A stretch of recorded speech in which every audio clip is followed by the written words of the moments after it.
Well, hello everybody. It is Friday. Welcome. It's Q&A. It's our big day. We do this every single Friday, and I have questions. Come on in. Let's get busy. We got things to do. Guys, I'm looking for you. I'm searching. There we go. Here they come. Hi everyone. Happy Friday. There's my girl, Sue. Good to see you. Catherine, come on in. Hi, guys. If you're happy and you know it, send some hearts. Hi, Tammy and Linda and Marianne. Good to see everyone. Yeah. Hi, Lucy. Come on in. Hey, are you guys telling everybody about this? Here comes a bunch of people. Yay. Here we go. Look, if you're happy and you know it, send some hearts. If you're happy and you know it, send some hearts. You know the song. Just make it up as I go. There's the hearts. Look at that. We got a river of hearts going. I love it. Thanks, guys. There's Vanessa and Rebecca. Come on in. There's my girl, Cynthia. That's okay. We don't mind if you watch on replay. We're just happy that you watch. Marianne Evans is in the house. So is Janet. Hello. And Rhonda. I love seeing all of you guys walk in here. Sorry, it's really romper roomy today, but you know, it's Friday. I get to do this. So come on in, say hello. And we have Q&A all day. Yeah, well, Friday anyway. Friday is our Q&A day. So I get asked this all the time, and it gets, you know, like, what are you drinking? I have written my day out so strongly that I have certain times that I do everything just because that's the kind of creature I am. I am a creature of habit. I need to have certain times to do certain things. This is hot melt mix. This is, what hot melt mix looks like. It's at our store. Go to savingdinner.com/store. I think that'll get you there. And I drink it every day. And it has electrolytes in it, which is great. Potassium, sodium, and what am I missing? Potassium, sodium, magnesium. Sorry, 3 things. MCT oil to jack it all up, and some exogenous ketones, which also keep you in ketosis. We like that. There's my girl Gwen. So I drink this from 1 to 3 every single day. It doesn't look gross. It looks like milk, but it's not. So Lisa said she just finished her hot milk mix. Listen, I drink it every single day. I dilute it. I don't follow the directions on it. I dilute it.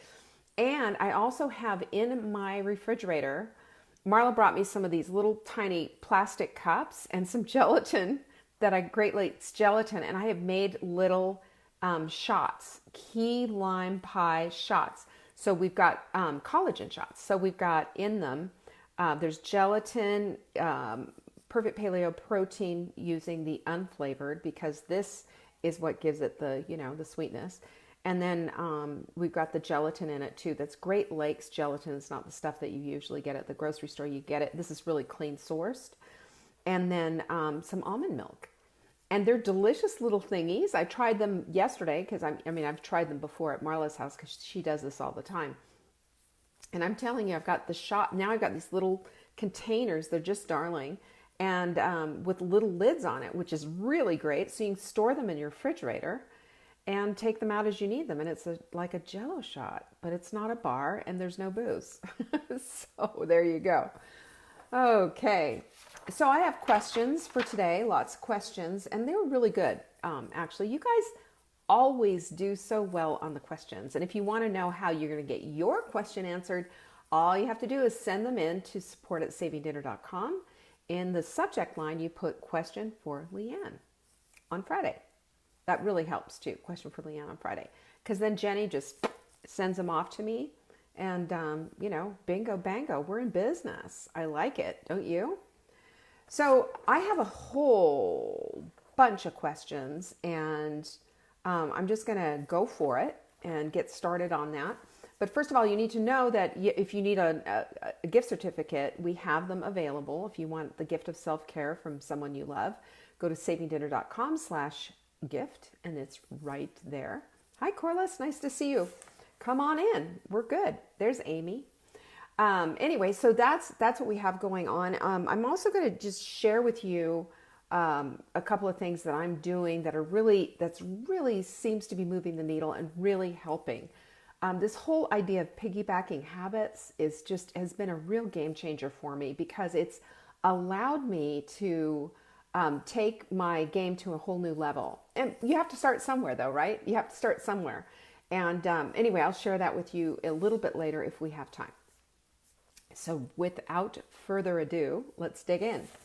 The first one that I have is from Nana. And Nana says, "Hey, Leanne, I have recently made a decision to give up meat. I have been considering it for some time now. It's been a week so far, and I'm doing okay with it, but I'm struggling with getting enough protein in daily. What are the best ways to get in enough plant protein?"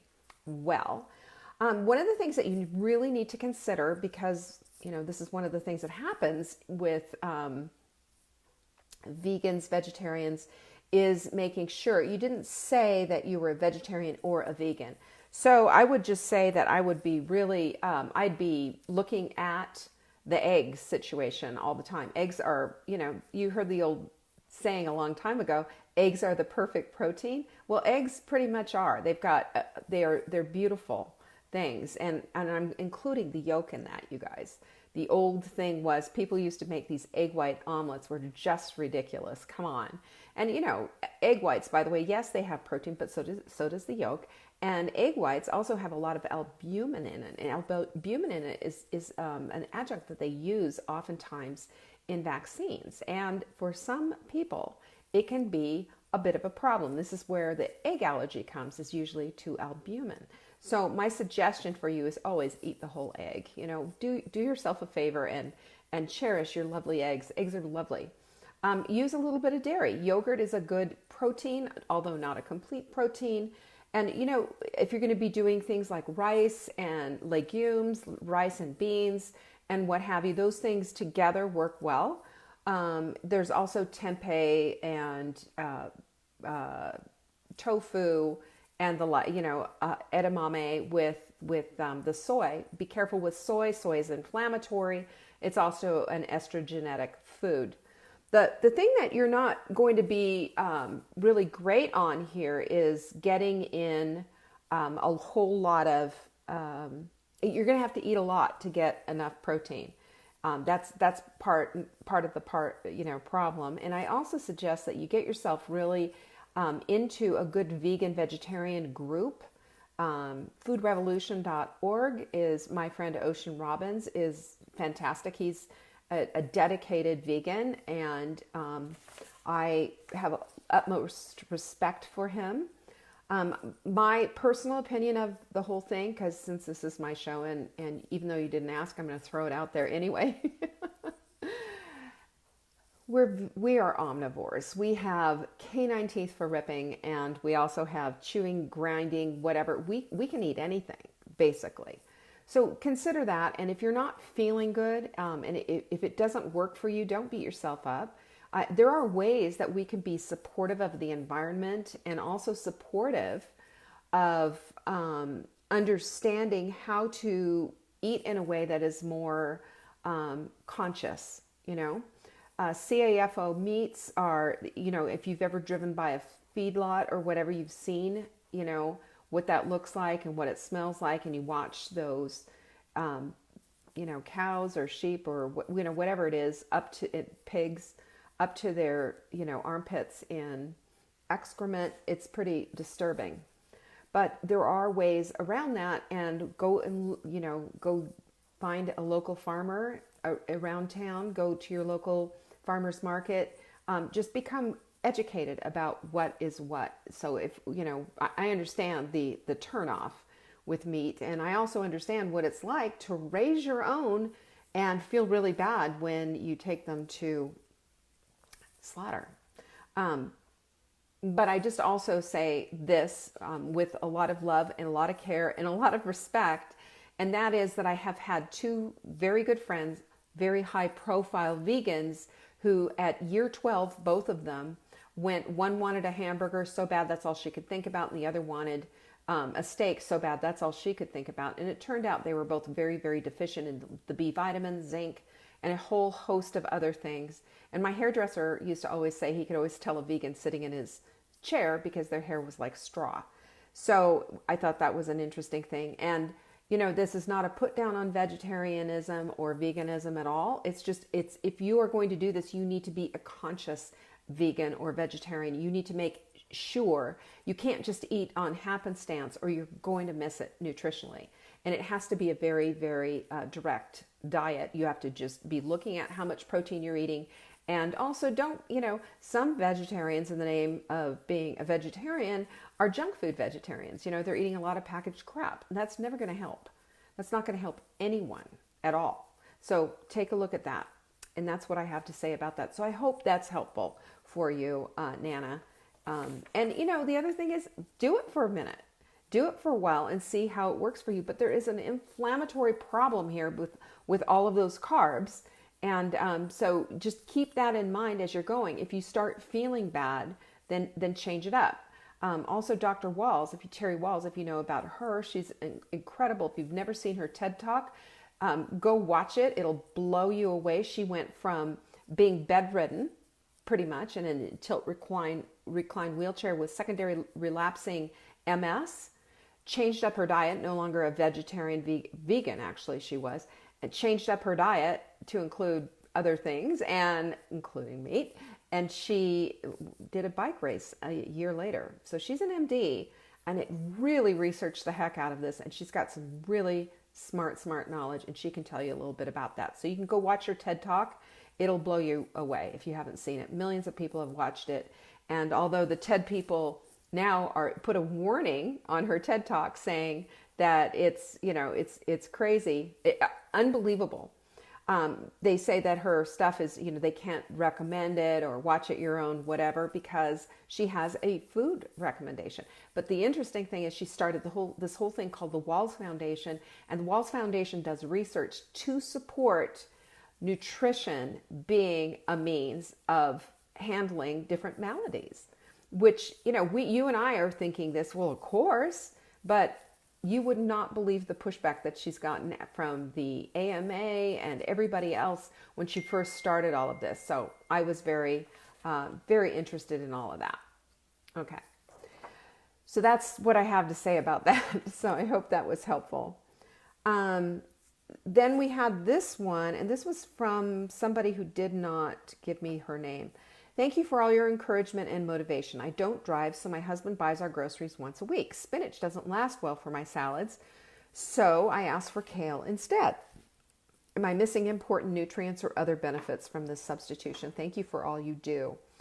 You're going to get more, spinach has more folate A and K in it, while vitamin C in kale is like double what you're going to get. So all greens essentially are on my list of yes ma'am foods. Like, go for it. Kale, it can also be difficult to digest. So kale in a salad can be really hard on you. I would highly suggest digestive enzymes. If not, I think what you need to do is, you know, slightly cook it. One of the things that you have to look at with all greens is oxalates. And oxalates can cause kidney stones. Some people really have a hard time. Oxalates are in chocolate too, for heaven's sakes. But spinach is high in oxalates. So if that's an issue, and oxalates are basically an anti-nutrient, just like phytates are, just like, you know, lectins are. They're anti-nutrients. And these are things that basically, you know, I believe God put them in the plant to keep the plant alive and to keep the, you know, the species going.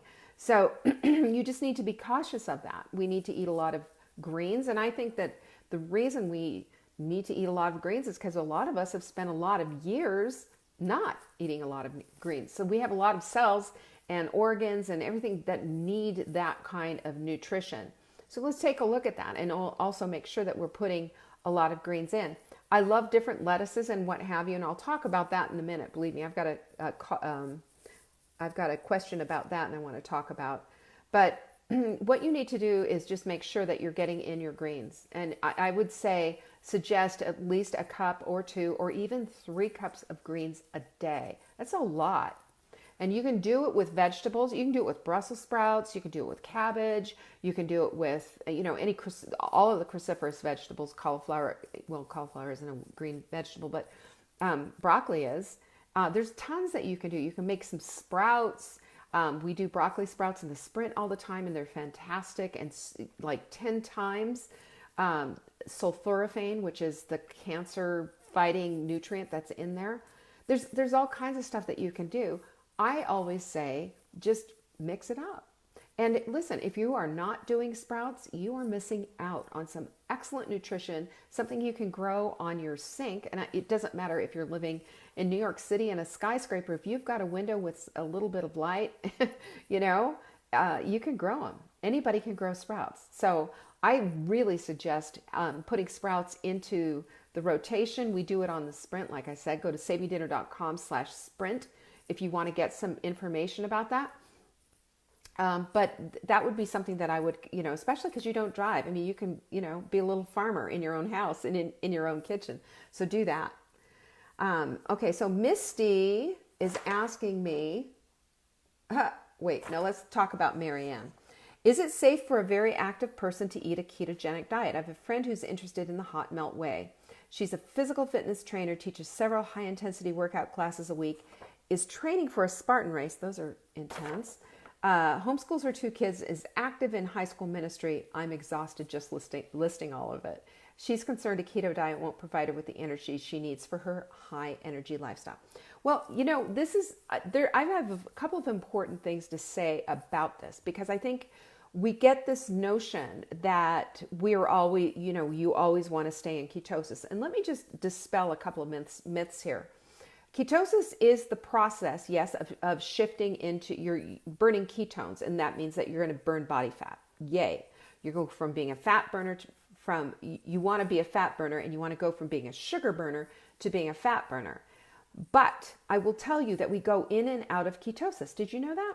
We're constantly going in and out of ketosis. We don't always stay the same. Our bodies are never in this limbo state.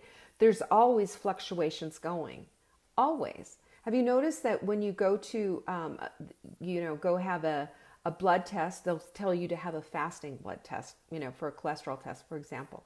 They want a fasting blood test because so many factors when you eat affect the results of your blood test. You're not going to get accurate numbers. So they want to make sure that that's there. If you took a blood test on Monday fasting, and then you took another one on Friday fasting, and were eating the very, very same thing, the exact same food, slept the same amount of hours, and had different, had the same amount of hydration, all of that, I will promise you that the numbers will probably be very similar, but they will shift. Numbers shift. So I mention that because, lest you think that it's all about ketosis and all about the ketones and what have you, that is a big factor of the keto diet, and especially, in hot melt too. But we shift all the time. We are in and out of ketosis. This is why people are peeing on strips and probably showing their dark pink strip. And then the next day they get a light pink strip. What did they do? Did they go binge out on, carbs or sugar or whatever? No. It's their body just fluctuated. That's how the body works. So keeping that in mind. So the second thing that I'm going to say about this is that for a very active person, one of the things that a very active person needs who is doing that kind of intense exercise and working out and what have you is they need more protein than the average Joe. Protein is what builds muscle. Protein is what feeds muscle. And as we get older, we all need just a little bit more protein than maybe we were getting before. But if you go past 9, like for a woman, going past 9 ounces of protein, for example, your insulin's going to surge 200%. How do you like that? That's pretty scary. But for somebody like her, that's probably not going to be an issue. Somebody like me who's doing, as little as I possibly can do in my exercise, which I'm going to tell you about, but I'm still doing it every day. That is an issue. I'm very careful because I do like to eat, protein, but I'm very careful. 6 ounces is plenty if that is my only meal. And same, for most of us, 6 ounces is more than enough. So if you're having 2 meals for the day and you're doing, intermittent fasting or whatever, then you can do 3 ounces and 3 ounces. But the point is that our protein needs are a whole lot less if we are not as active as, somebody who is training for a Spartan race. That's a whole different thing. So the other thing is lots of fat. Go for the fat. I mean, if I would eat half an avocado, she should eat a whole avocado, because fat is fuel. And that's how we have to look at it. And the other thing is, I wouldn't worry so much, until you're working on the health benefits, of course. But I wouldn't worry as much about having a snack occasionally. When you're exercising this much, your body demands more from you. So she can feed herself as she needs to, and she can still go this way. It's interesting. I was listening to Tim Ferriss. He wrote The 4-Hour Workweek, has a podcast, and he was talking about way back in the day when everybody was carb loading for races and what have you. He had a friend who didn't. He had a friend who fat loaded. He had a friend who was on a ketogenic diet, and this was like not a thing. It was all about carb loading. It was all about, having the big pasta meal the day before the race and all of that. And they thought he was nuts until he started winning, because he was fueled differently. This is the thing you need to know. Glycogen is that's what's made from any carb and sugar and even excess protein, by the way. So if you are eating, more than 8 ounces a day and going into the 9-ounce thing, you're just like, boom, there it is. You're blowing it. Don't do it. You got to be really mindful of those portions, because here's the other thing. Sorry. Overarching principle here though. Overeating good food is tantamount to eating junk, because if you eat more than your body needs, you're going to build toxic fat. And if you're not taking care of the toxic fat that's on your body by eating just a little bit, eating what your body needs, then you're not going to get to the place of being able to turn all of that over. It's very simple. Our bodies are very smart. They're going to use what is available. The first and easiest thing for them to do is to grab the glucose from your food. If it's not there, and you're not giving your body a lot of glucose with all the carbs and what have you, it's going to grab the glycogen that's left in your liver. Once that's drained, it's going to grab the glycogen that's trapped in your organs, and it's trapped into your muscles. So we have to be really careful of that, because that is the secondary source after carbs is protein that your body makes glucose out of. Okay? The next thing, it's always going to be able to find glucose in anything, but it just has to work harder, including your fat. So it just has to work harder. Your food has enough glucose in it for your body to use, because every single cell, your brain, everything uses glucose as its energy source, as well as the fat. But it also, the glucose has a very important role, just like the fat does. But the point is that, you have to have different sources too, of how you eat. And if you never, ever, ever had another carbohydrate again in your life, your body would figure out how to get the glucose out of the food that you're eating. So that's a good thing to understand, because I know a lot of people are just like, oh, if I don't eat carbohydrates, well, your body needs it. It's one of the things. Well, no, it doesn't. Go look if you don't believe me, just start Googling around. Look for the research and the science behind what I'm saying. Don't take me at my word. Go look for it. Go do your own research. But at the same time, for us, when you're an athlete, your needs are so completely different than if you're a regular everyday person. If you're postmenopausal, if you're menopausal, we have different needs in different areas and different stages of our lives. You know that. So dialing your diet in isn't a matter of following a certain regimen as it is in customizing and personalizing it to fit your needs. So if you're going to go out and be this terrific athlete, then feed yourself for it.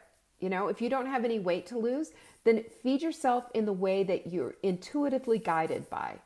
And if that means that you eat when you're hungry, you're obeying your hormones, the big hunger hormones, leptin and ghrelin.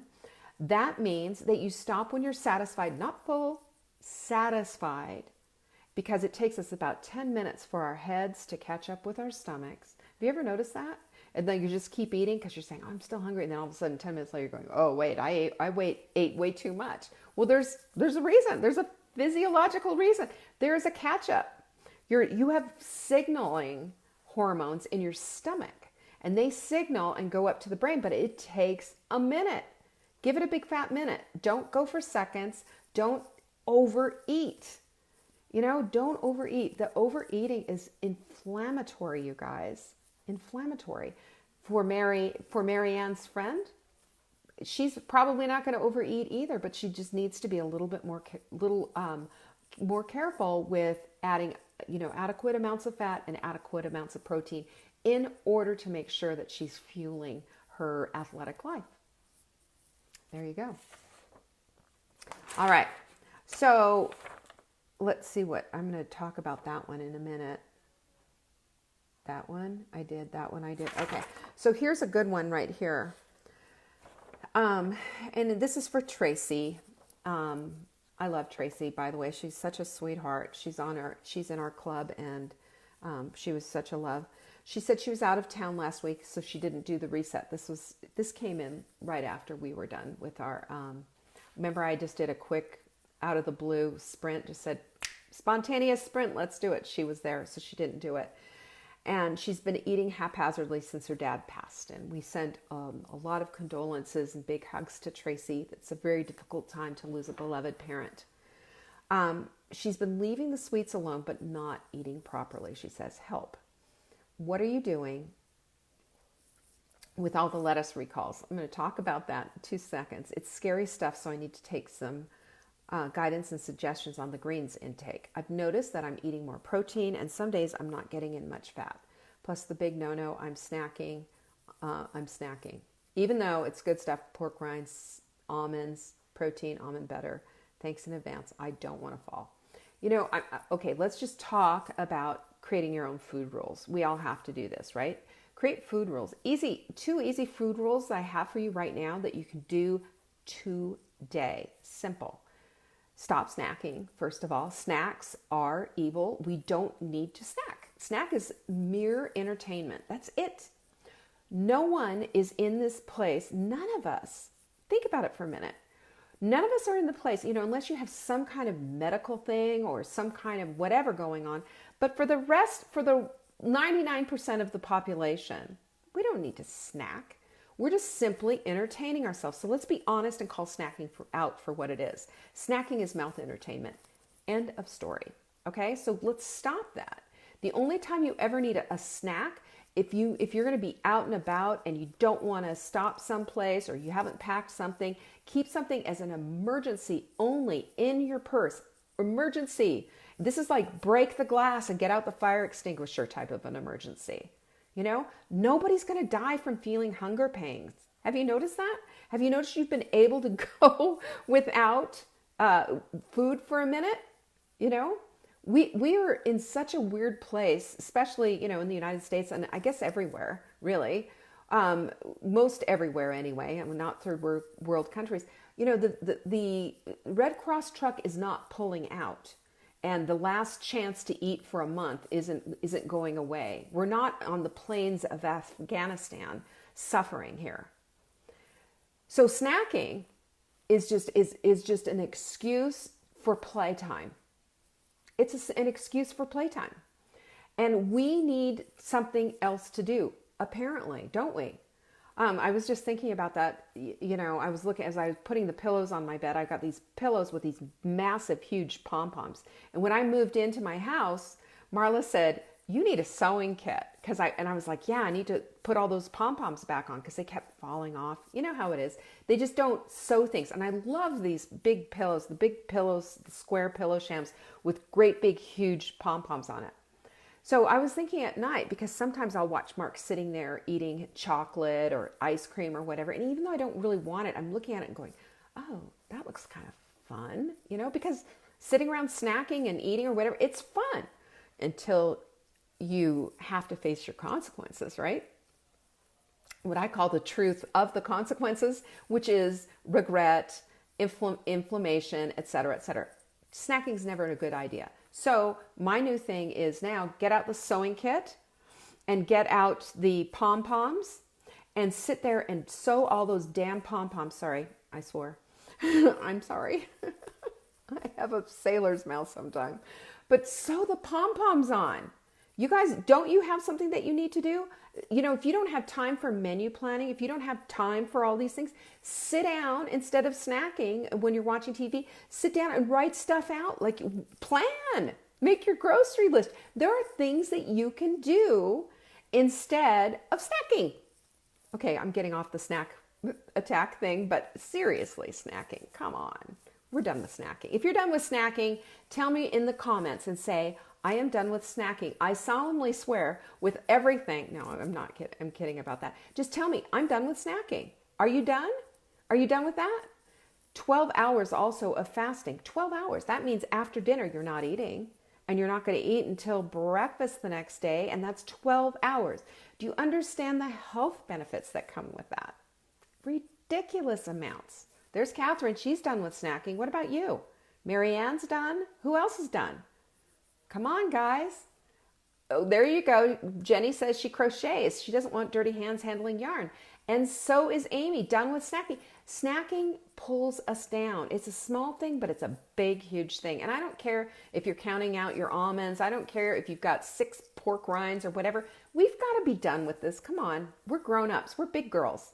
Big girls say no to snacking. And if you're a big girl, here come the hearts. Yes, ma'am.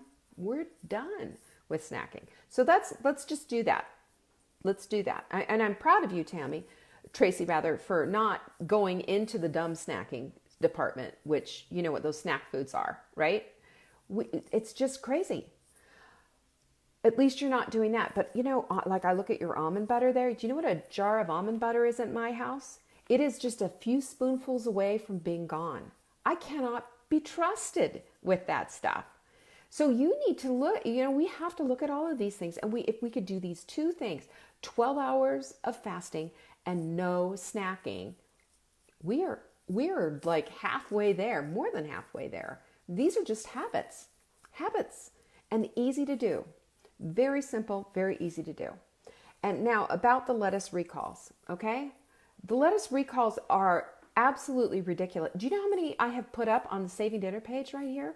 Probably like 6 to 10 in the last couple of weeks. It was romaine, and then it was romaine again. It was a salad kit, another salad kit, a salad tub, this, that, and the other thing. And I'm going to tell you something right now.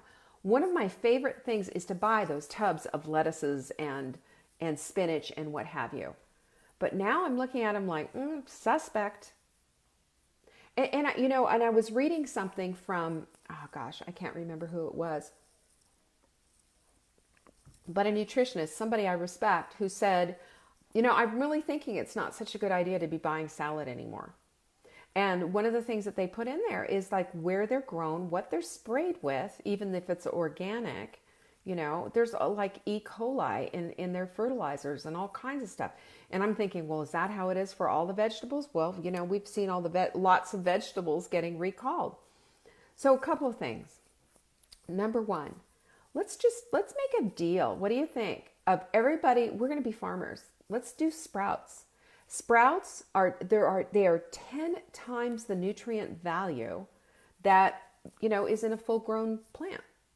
So sprouts are great. The broccoli sprouts that we make, radish sprouts you can make. There's a few others that are out there, and they all have enough. Think about what a seed is. A seed holds all the nutrients the plant is going to need as it grows. So that seed is full of so much nutrition.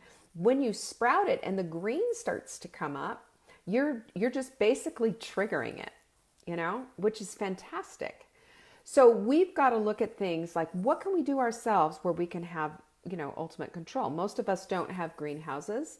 Most of us aren't going to be outside creating gardens, although I think it's a great idea, you know, and I certainly don't. I don't have the gardening capacity here where I live. I'm in a bunch of trees on the top of a mountain.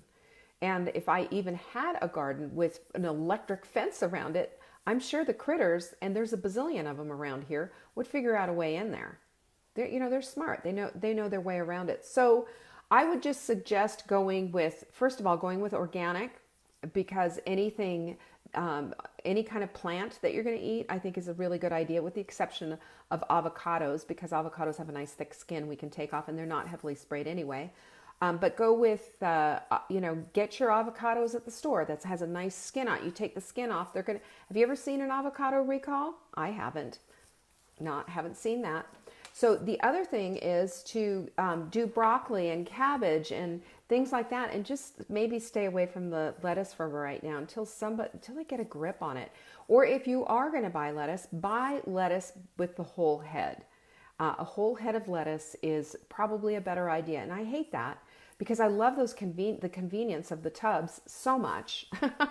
It's one of my favorite things, but it's just, unfortunately, it's not a good option right now. So stay away from those kits and the bags and all of that business. They're cheaper too, and just get yourself a head of lettuce. That's what I would suggest. So as far as resetting is, make those 2 food rules that I just said. Yes, Jan's right. I always wash the outside of avocados to make sure they're clean before cutting. Yes, think about it. Your knife is cutting through whatever is on the outside of that. So wash everything. Wash everything. I should have said that. Good catch, Jan. So there's that. And then the other thing that you can do is make yourself some bone broth, or buy it, or whatever you want to do. Bone broth is just amazing. Bone broth is fantastic. And when we take a minute and just have a mindful mug of some bone broth, I really believe that this puts us back to center and gives us just a little bit more control. A mindful mug, no snacking, 12 hours, stay low carb, eat your greens, and watch what happens. You will reset yourself. And this is just a way to live. This isn't a diet. This is the way to live. This is the way that we pursue ultimate health and optimal health. And this is what we're all about, right? Because we have decided once and for all to get off the carousel of crazy and to stop the diet machine completely, 100%, kick it down the road and say, this is how we live. We want to live in a way that's anti-inflammatory so we can have the full use of our lives. We don't want to sit on the sidelines. We want to play full out on the field and enjoy and participate in life. Not watch it, participate. This is how we do it. We have to be really cautious of our fuel choices. All right. The next one this is a good one. As I sit here having a small hot flash. This is from Misty. Would you be willing to share your personal experience with menopause? Like what problems you encountered and what has and hasn't worked to help them? Well, I'm going to tell you that with menopause, we're all different, right? We're all different. I know women who've skated through menopause as if it was nothing, just simply their period stopped. Yeah, we can all send in the boo faces, boo, angry faces, woo, nah, no. Anyway, I wasn't that lucky. For me, I got hot flashes, night sweats, brain fog, sudden weight gain. I mean, I gained like 10 pounds just like it's seemingly overnight.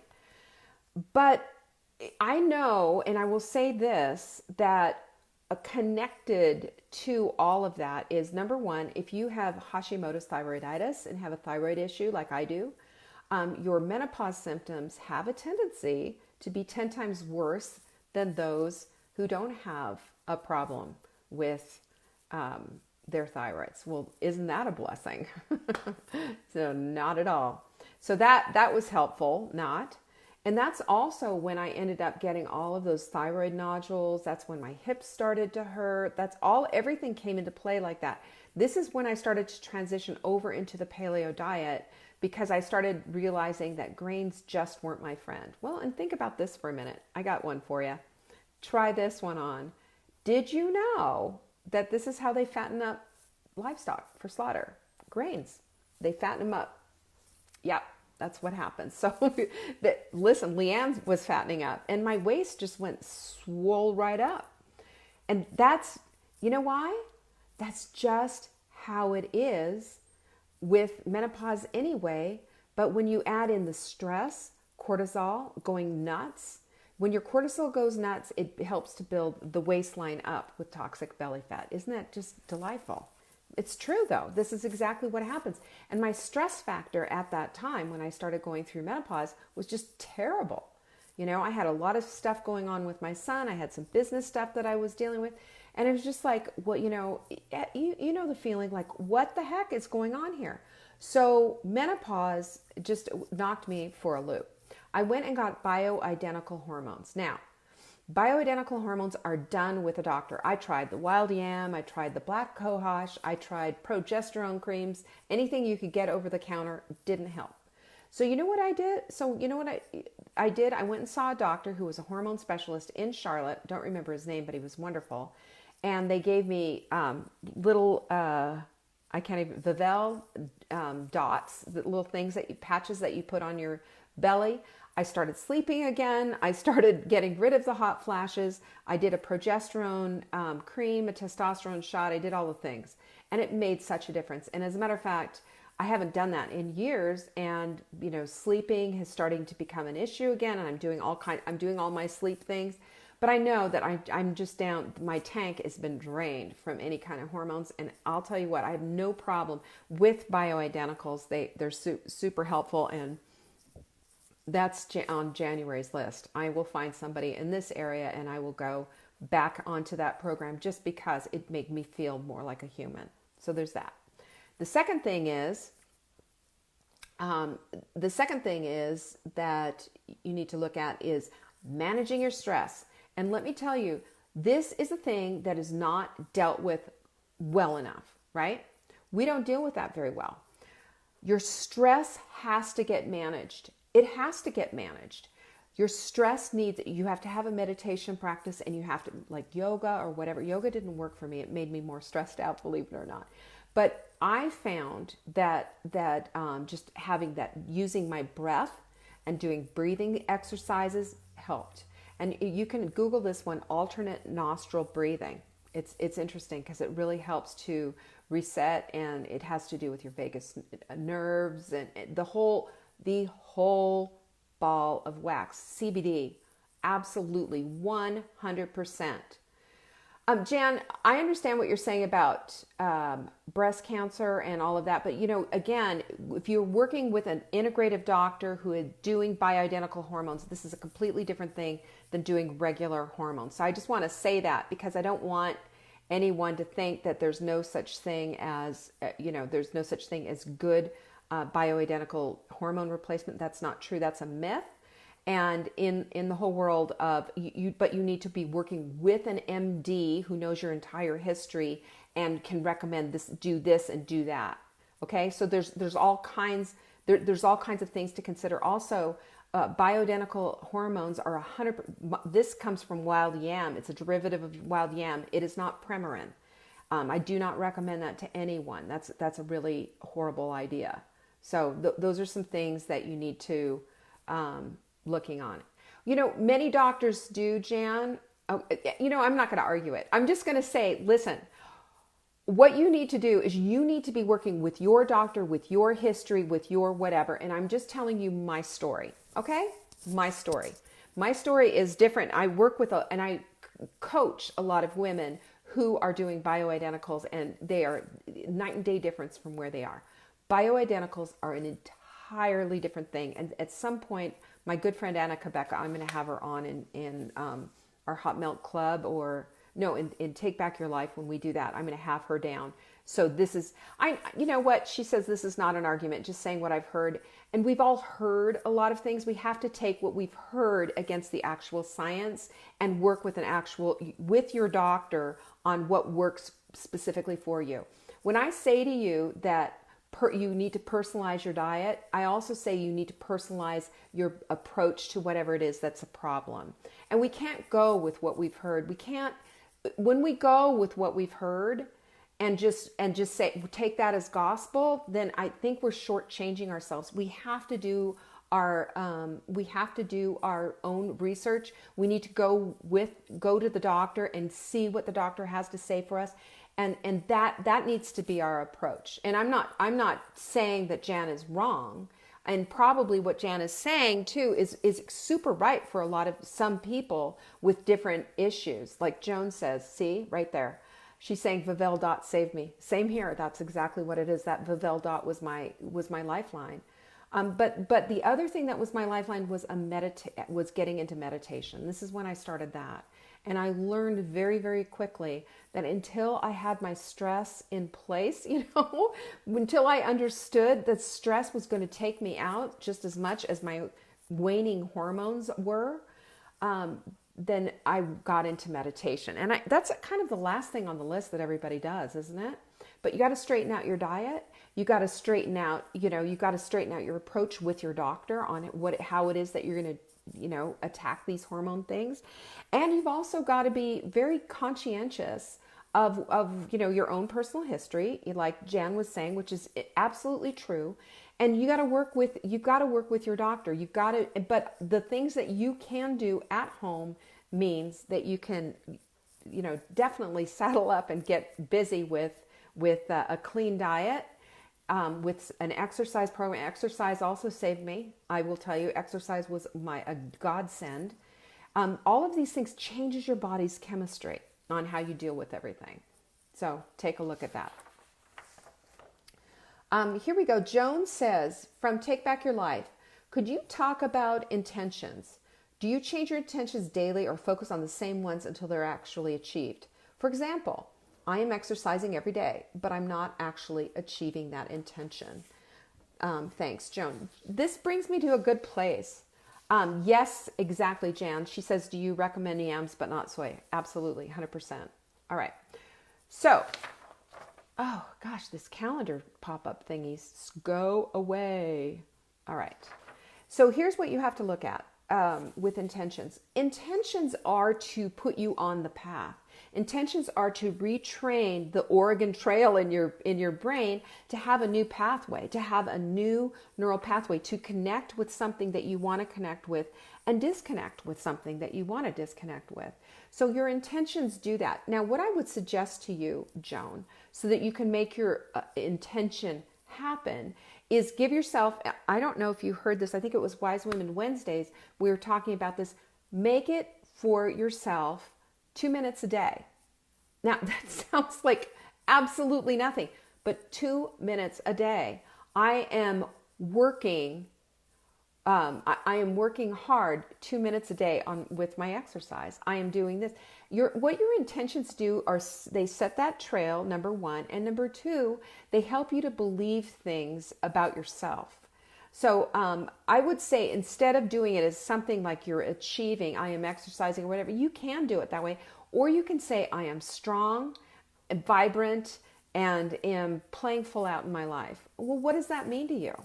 What does being vibrant and playing full out in your life mean to you? That means that you're participating, right? That means you need to have the strength, the duration, the diet, you need the fuel. You need all the things in place to be able to do that. And you know what? Here's something that I have found that I think is just so, this has been profound for me, is that when I work on one thing, I want to work on another. So while people will say to you that, it's, and I shared this just a day or two ago, that it's 80% of it is diet and fitness really has nothing to do with weight loss. Well, to me, they go hand in hand because I am doing this for my body. For my body's sake. It's not just about the weight loss, it's about the optimal health. I can't get optimal health if I'm sitting on my can all day. I can't. It's virtually impossible. I need to get up and move my moneymaker, baby. And so do you. But does it have to be an exercise class? Does that mean that I'm saying go put your exercise classes stuff out? Does that mean you have to do, you've got to go get in the car and go do the thing or whatever? I mean, you can. Or you can just say, I am doing the 4-minute workout 3 times a day. I'm going to get a body clutter buddy. I'm going to, you have to troubleshoot is the end of the day. That's what it is. You have to troubleshoot what it is that you're trying to do. Why are you not completing this? You have 24 hours in the day. So do I. Is it because I have more time than you, or you have more time, have less time than I do? No, we have the same amount of time. What it means is you haven't put it into your priorities. So when you're doing an intention, do an intention on what you see your life as, what you see for how you want to live your life. You see yourself sitting around a table, enjoying a dinner with a bunch of friends and family. You see yourself on the soccer field, playing soccer with your kids or your grandkids. You see yourself at an amusement park, getting on the ride with the kids, whatever. But you see yourself in all these different things, and then figure out, it's a reverse engineer, what does that mean? What does that look like? What does optimal health really mean to me? Well, I'll tell you right now, optimal health always means that you've got something in place for an optimal diet. Personalized, customized to fit you, your needs, and what it is that you're trying to do in your life, right? It also means that you're moving it. You're not just sitting there having your bones become soft and mushy or brittle and ending up with osteoporosis. You understand what all this means. If you do a little bit of work to understand why they say smoking is, or sitting is the new smoking, then it's going to change your mind, because this is science. You can't argue with the science. And listen, nobody is saying you're lazy, you're this, you're that. Of course it's not that way. It's just you haven't put it into the equation. So start small. Start with something and piggyback it on something else. And this is exactly what I've done. I do not allow myself to have a shower until I have exercised. And if I don't have a shower, I am not going to show up to you right now. And that means that I'm shortchanging myself, I'm shortchanging you, and I'm not living in integrity. And I just can't afford to do that anymore. I'm not going to torture myself in that way. I am building a new Oregon Trail in my brain to the place of integrity. If I say I'm going to exercise every day, so maybe too, the other thing is that you do, Joan, is that you don't say I am exercising every day. You say I am exercising, several times a week, and I'm, playing full out. I just want you to do something. Move the needle. You can. There is no obstacle there that says that you can't. It's either you do or you don't. There is no whatever Yoda says, there is no try. You can do it. It's just a matter of working it in, and then just make a contract with yourself. Get your body clutter buddy involved and just start doing it. Intentions are to allow you to see what your life could be. That's it. That's what intentions do. They help you build that vision. I am statements, very, very powerful. And I am statements take you to the next level. They really honestly do. And especially as you accomplish them and as you see them working out for you. This is why I always advise you to piggyback on different things. So I have a consult coming up in 4 minutes, so I'm going to have to bug out. I just want to say to you all, thank you for showing up on the Friday before Christmas. I know it's a lot. And I also appreciate when you share this video, when you share, you care. That's all. You share your care. We are going to be starting the sprint on January 6th. I'm going to guarantee you we're going to have a lot of people there. I don't know about you, but I need that. I need my community.